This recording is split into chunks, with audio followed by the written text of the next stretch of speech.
Hey friends, welcome back to my channel. So today I'm finally going to show you how I make my home videos on my iPhone. If you're brand new here, this is your first time seeing my face, I'm Pam. Welcome. I share all things motherhood, DIY, organization, and whatever project I'm currently working on. I'm way more active on Instagram, so go ahead and follow me at Pam's Next Project and I will see you over there. But for today, let's get started and make some home videos.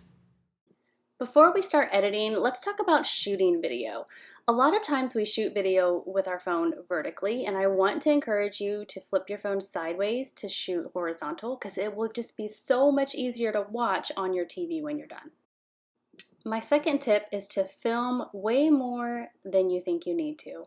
It's always so much easier to cut out things than to try to work with not enough footage to begin with.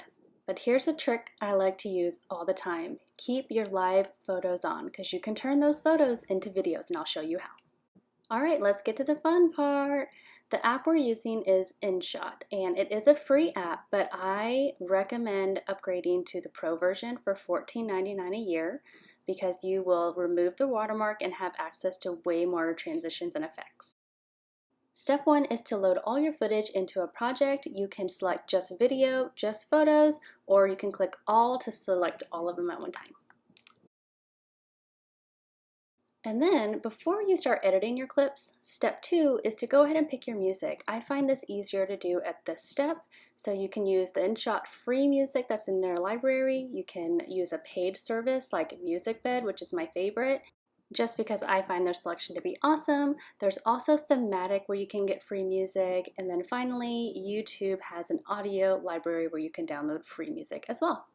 The reason why I like to pick my music now is because as you're splitting clips, I find it easiest to split them with the music. Step 3 is to adjust the volume of your video clips so that they don't interfere with the music. And step 4 is just cutting your video clips to match the beat, and I'm going to show you how to do that. But first, if your video clips are very small, you can pinch your fingers apart like this so that they spread out and it won't affect the length of the actual clip, it just affects your viewing of them. One way of cutting your clips is to tap the clip and you'll see these sliders appear. Those sliders allow you to shorten or lengthen a clip. Let's listen to this clip together and I'm going to show you how I cut the clips. One of them stood at Cypress in between the clouds. Okay, so right there where the line in the song ends at clouds, that's where I pause that video clip and then I hit split. And I usually do that where I stop it at the end of a line, end of a verse, or if the beat slightly changes, then that's where I'll end that clip. All right, let's go back to this clip together. So I listened to the clip and this is where I want it split. So I pause it and then I tap that split button. And then the rest of this clip, I can just delete. I'm gonna go through and listen to it and make sure that there isn't anything that I want to keep. And then I'll just hit that delete button and off it goes. This will feel really tedious in the very beginning, but the more you practice it, the quicker you'll get. So just be patient as you're getting started. Sometimes you'll have a vertical clip in there. Just go over on the menu bar to Canvas, zoom, and then zoom all the way in so it fills your frame. And then you can tap on it again and move it down so that it fits better. And what if you just run out of video footage completely? This purple line down at the bottom says I have more music than footage. So I'm going to tap the plus sign and go over to my photos and add some live photos as videos. And this is why I say keep your live photos setting on. As you tap the picture, you'll see that little circle light up in red, and that means it's going to add it as a video. If you want to add it as a photo, just tap the little picture next to it. When you add a bunch of new footage, it's going to add it to the end. So press down on that clip and you can drag it to the part of the video where you need it to go. Also with your new footage, just be aware that you have to adjust the volume on those clips as well. So you adjust the volume and then over on the left hand side, those double check marks means that you can apply it to all of your video clips. And then you may need to adjust the zoom as well. And if your photo isn't wide enough to fill the entire screen, go over to background in that same zoom setting and you can choose a blur so that it kind of fills out the frame but doesn't have that black border. Another setting I love to play with on individual clips is the speed.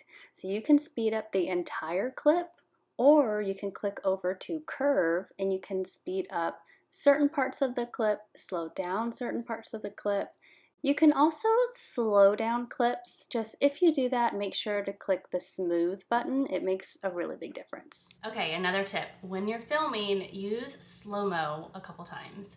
It's a lot easier to speed up a clip and have it be very smooth than it is to slow down a clip and get that dramatic feel and it be smooth. There is a smooth button on the app, but it's just a whole lot easier if you start out with Slo-Mo. If you shoot in Slo-Mo and you want to speed it up to real time, you're gonna adjust the speed to 4.0.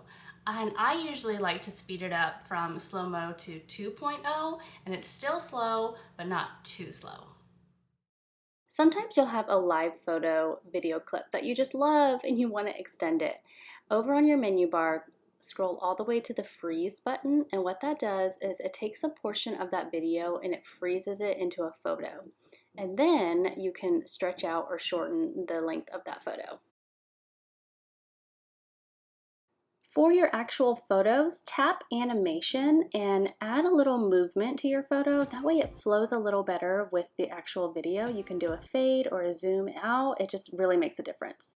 All right, and then you see those little diagonal lines? Tap on those and those are your transitions. So you can choose from a lot of different fun ones here. I usually just stick with the basic. In a perfect world, your music will match up perfectly with your content, but a lot of times that doesn't happen. Just go over to the music button, tap your music clip, and you're going to split it there at the end. And what I like to do is adjust the fade so it fades out about 2 seconds, and that kind of just softens that ending. All right, we are almost done. Let's wrap this thing up.